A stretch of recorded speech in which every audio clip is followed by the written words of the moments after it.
All right, this is going to be a fundamental banger. This is going to be a study on the importance of maintaining an awareness of everything that changes every time you make a move, of everything that a piece moving does. I think even a simple move as let's say any move. Take any move just as an example. H3. You know, the beginner might say what? Well, this kind of stops a bishop from coming here and pinning my knight against the queen in some variations and so on and so on. All right, okay, and that's true. That's certainly probably the main thing that A3 and H3 moves kind of do. But there's so much more as well because when you look at H3, it's leaving a space. Okay, that's another thing that H3 does. All right, what else does H3 do? It drops defense of G3. So now only the F3 alone is guarding G3. What else does G3 do? Well, like we said, it defends G4. What else does G3 do? It stops the knight from moving to H3. What else does G3 do? It provides space for the rook to move.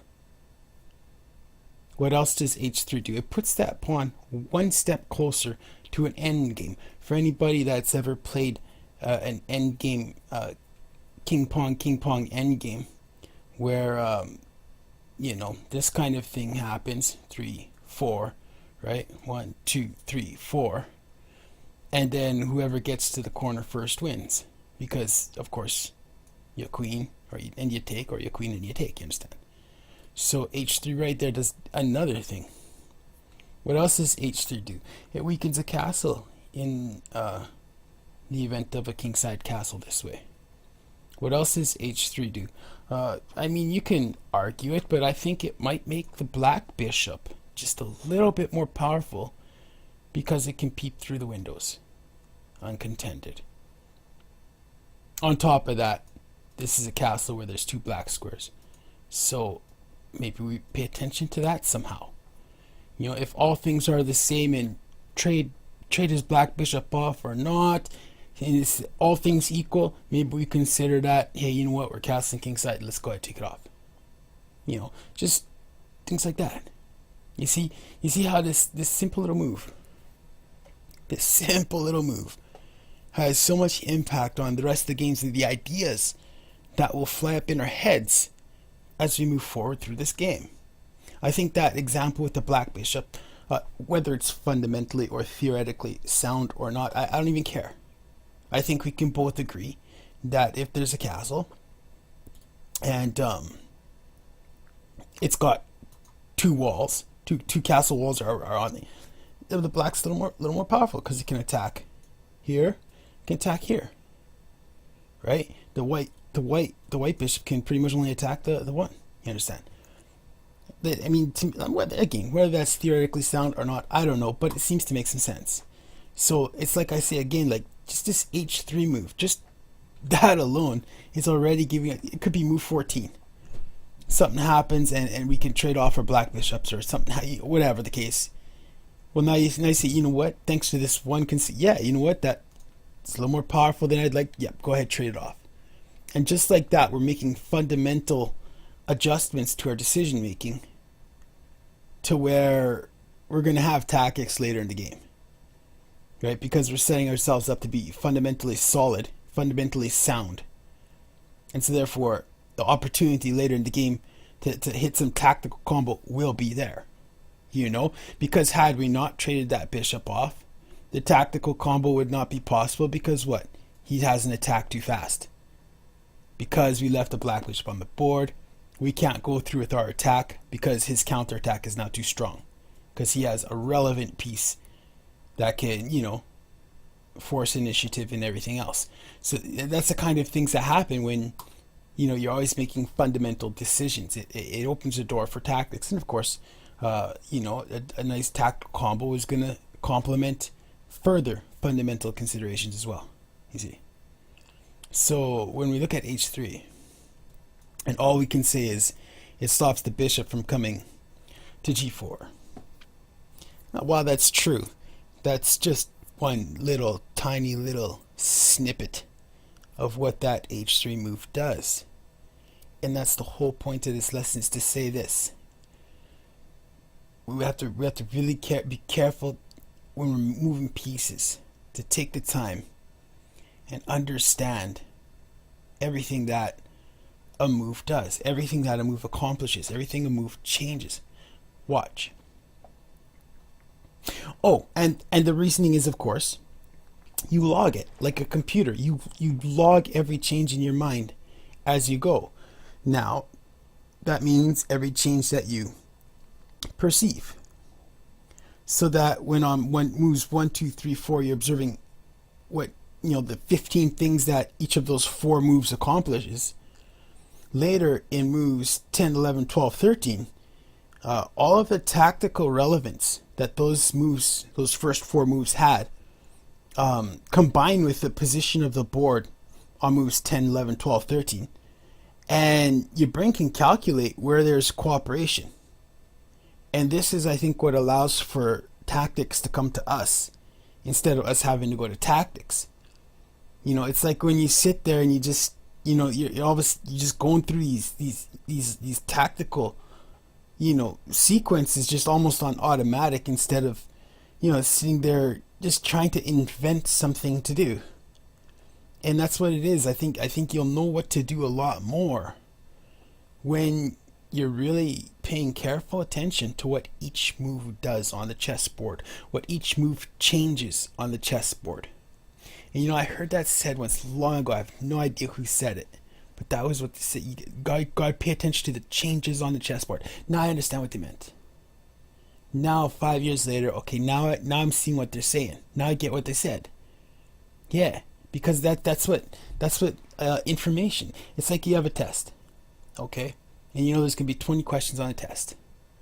All right, so what you want to do then is observe, like consciously observe the information that's gonna be relevant to each of those 20 questions, so that when the test comes, you're on move 20, each question 1, 2, 3, 4, 5, 6. You see, you have all the information to go on. All right, but if you're just firing moves out just because, just like like almost like blitz or bullet, you're just firing off the first 10 moves, and then I think this looks good, and I don't want to double my pawn, so I'll do that, and just little simple, one shot, one hitter quitter ideas. It doesn't get it done. There's no cooperation between your pieces to where they're going to mount a cooperative, nasty attack.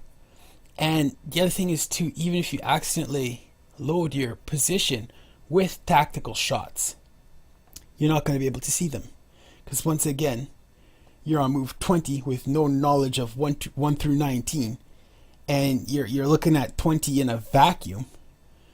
And it's really the same as looking at a tactical puzzle without being told that move white to win, where you look at the tactical puzzle and you say, yeah, it looks about even.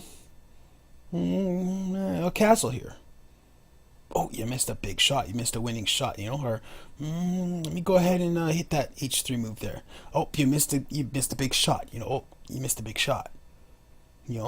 But if you read first, there's a winning test. Now you're looking for it. And it's that same kind of a thing, like of an awareness. And that's what you really want to have when you're playing chess. You want to have that awareness of what every move does. Don't just fire it off automatically, because your mind won't be able to calculate interesting combinations then. Tactics, deadly tactics will be impossible later in the game. And it's really a reduced version of chess that you're playing at that point, when you're just, playing kind of automatic chess. If again, I'm not talking to grandmasters where all of this is quite routine and they've been realizing what every piece does when it moves. I'm no GM, but if you're thinking just in your mind, okay, he played e4, okay, Sicilian, he played knight out, I played knight up. Um, he played pawn out. Oh, I took pawn. Oh, he took pawn. Uh, I played h3. Oh, he played knight out. Oh, I played g6. Oh, he played, you know. Oh, I played knight here. Where the hell? You're just thinking just so, simply. Like not really paying too much, attention. It's tough to load. Like that's how I'd call it, loading. It's tough to study for a test. It's tough to load up your arsenal. Which is what's your arsenal is understanding what every piece does, his and yours. He says, here we start in the game here. I'm thinking, all right, so looks like some Sicilian standard fare here or whatever. Okay, all right, I like to set this up like that, and I have my reasons for why I like this setup, and for a lot of the whites play, and I'm kind of playing my thing. Now this isn't common. All right, for Sicilian players, this isn't really super normal. Okay. You never see, no bishop to d6. Probably this is inferior, probably. But unless you've studied on how to properly prosecute this, 15 minutes isn't going to be enough to you understand, to, complete a whole study on, you know, 5 bishop d6, you know. So I play this way. I just do what I feels comfortable. There's probably some things you can prosecute about this position on black. I don't doubt that for a second, but there's also some very clear gains that I like for black. Routine, man, this pawn is just ugh. I don't know how many h2 pawns I snapped off the board in this variation. Just because white's not, you understand. You see, and the most common, I mean, really, in most variations, if white wants to defend that pawn, this comes here. That's what I see the most, I suppose. Maybe maybe g3 in some variations too. But already you're finessing that castle. Already I'm kind of letting him telegraph me that which bishop I want more. You understand, like that. It's finessing a little weakness there, tenderizing it. So that's kind of like that. And the reason that's good, by the way, is then you're 1, 2, 3 moves from conflict with that castle wall instead of 4 moves. And as we all know, one tempo can make all the difference. So yeah, it's like it is a weakness. I get to look right in the window and everything. So yeah, in many instances as well, this bishop actually ends up here, and then my queen bishop battery on the h2 sometimes happens too. But yeah, it's not the way to play the game. Okay, so we see what white did here. He's setting up some kind of I don't know, Grand Prix theme, some early f4 business, which never turns out good. And that was it. He just dropped the pawn just like that. Boom. Now the question is, why did this happen? And don't ever think I'm above or beyond this. I am not. I am most certainly not, because I have not been doing the right thing with all of my moves to where I can then do the right thing quickly because I'm practiced at doing it good and proper. No, I'm sloppy. I'm this guy. I'm white. I could have been white here. Same thing. I dropped the pawn earlier today. What do you want me to tell you? Just straight dropped it. Hey man, have a pawn. I don't need it. No, go ahead. That's cool. All right. And this is, I think, why it's going on is because you're not, you're an automatic. You're just playing almost aesthetically. You're not playing in regards to the meaning of the position on the chessboard. You're playing in regards just to the aesthetics. I want to stop doubled pawn, so I'll move there.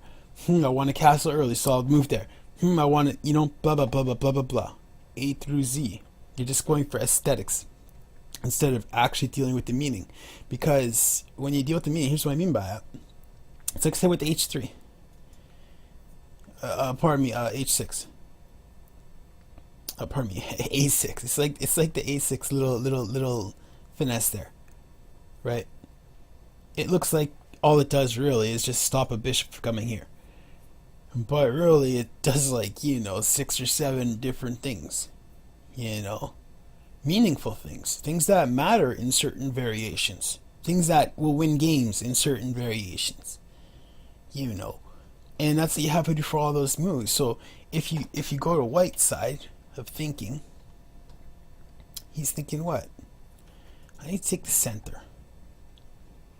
When white takes the center, we're talking d5, e5. When black takes the center, we're talking d4, e4. White says, I want to take the center because everything moves through the center. It's the most important squares on the board. I agree that's true, and that's just what I do, and everyone does it, so I'm going to do that. It seems to make a lot of sense. Plus, it lets my bishop out. Of course, looks after d5 and f5.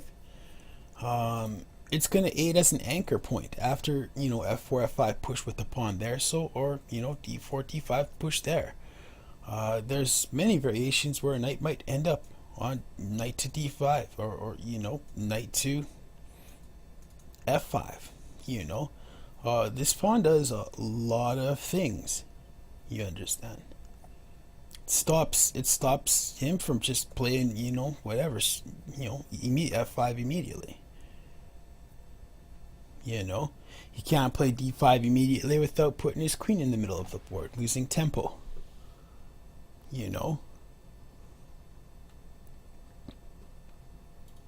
I've had good luck with the Scandinavians, so I don't think, again, playing against Scandinavians, I don't even think you want to argue that Scandinavian's viable. It is, but I don't know, I haven't even studied a counter, if black does. I just instinctually that I tend to beat that down routinely. I'm not afraid of no Scandinavian at all. So it just, and again, I'm focused on the fundamentals. It just feels fundamentally wrong, and again, without line study, knowledge of fundamentals will whip anybody. Seriously, unless you're sitting down and going through lines, like line by line by line by line, unless you have the time for that, the next best is a fundamental understanding. Yeah, no, who wants to put the queen middle of board first thing?